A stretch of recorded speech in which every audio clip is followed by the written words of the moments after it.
Welcome to my channel మీ జయ్య. ఈరోజు మీ ముందుకి lunch box రెసిపీగా పిల్లలకి ఇష్టంగా ఉండే టమాటా రైస్తో అయితే మీ ముందుకు వచ్చేసానండి. దానికోసం ఆనియన్స్, పచ్చిమిర్చి, క్యారెట్, టమాటా కట్ చేసి పెట్టుకున్నాను. అలాగే కొన్ని జీడిపప్పు, కొన్ని స్పైసెస్ తీసుకున్నాను. టమాటాని ఒక పెద్దవి 4 ప్యూరీ చేసుకుని ఉంచుకున్నానండి పేస్ట్ కింద. ఇప్పుడు స్టవ్ మీద బాండీ పెట్టి ఆయిల్ వేసి ఆయిల్ వేడెక్కిన తర్వాత మనం తీసుకున్న స్పైసెస్, జీడిపప్పు పలుకులు కొంచెం ఫ్రై చేసుకోవాలని దోరగా వచ్చే వరకు. అవి ఫ్రై అయిన తర్వాత కొంచెం కరివేపాకు, అలాగే పచ్చిమిర్చి, ఆనియన్స్, క్యారెట్ ముక్కలు ఇవన్నీ కొంచెం ఫ్రై అయిన తర్వాత అప్పుడు టమాటా కూడా వేసి ఫ్రై చేసుకోవాలండి. చూసారు కదండి, ఇలా చాలా సింపుల్ అండ్ టేస్టీగా మార్నింగ్ టైంలో లంచ్ బాక్సెస్ రెసిపీగా కానీ ఇంట్లోనే ఎప్పుడు ఏమైనా కూరగాయలు లేనప్పుడు, కూర వండుకుంటా టైం లేనప్పుడు కూడా ఇలాగా టమాటాలు ఉంటే ఇలా రైస్ చేసుకోవచ్చండి. 1 స్పూన్ అల్లం వెల్లుల్లి పేస్టు, ఎక్కువ స్పైసీ లేకుండా అయితే నేను లవంగా, చెక్క, యాలకులు, సాజీరా, అలాగే కొంచెం జీలకర్ర వేసానండి. అంతేనండి, ఇంకేం వేయలేదు. మసాలా సామాన్లు కొంచెం బిర్యానీ ఆకు, అదే బిర్యానీ ఆకు అంటాం కదండి, అది వేసాను అంతే.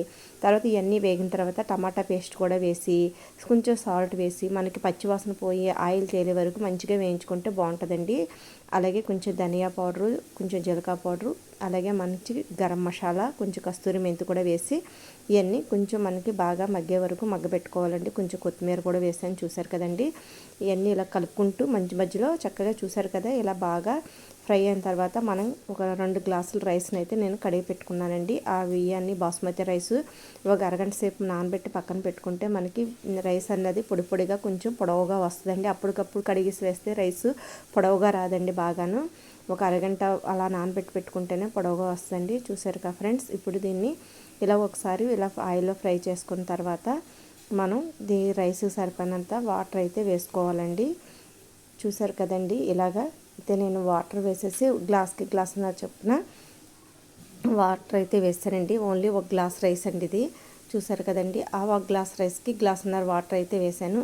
చూసారుగా, అలాగా ఫస్ట్ హై ఫ్లేమ్లో పెట్టి తర్వాత కలుపుకొని మీడియం మంటలో సాల్ట్ అది కూడా వేసేసుకున్నాం కదండి. తర్వాత మీడియం మంటలో పెట్టి కింద అట్ల పెనం పెట్టి దమ్ వేసుకుంటే మనకి మంచిగా పొడి పొడిగా వస్తుంది, కింద మాడకుండా వస్తుందండి.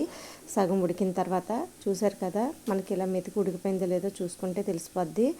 ఇప్పుడు మళ్ళీ అలాగ మీడియం మంటలోని మనం ఒక 10 నిమిషాలు అట్ల రేక్ పైన పెట్టి దమ్ చేసుకున్న తర్వాత కట్టేసి వెంటనే తీయకుండా కొంచెం చల్లారిన తర్వాత తీసుకొని సర్వ్ చేసుకుంటే రైస్ అనేది అంటుకోకుండా పొడి పొడిగా వస్తుందండి. ఇంతేనండి, మనం సింపుల్ అండ్ టేస్టీగా చేసుకునే లంచ్ బాక్స్ రెసిపీ కానీ సింపుల్ రెసిపీ కానీ టమాటా రైస్ అయితే రెడీ అయిపోయింది. చూసారు కదా, అలాగే కొంచెం మనం రైతా కూడా చేసుకున్నాము. వీడియోని ఇస్తే అందరూ ఒక లైక్ చేయండి. Thank you for watching friends.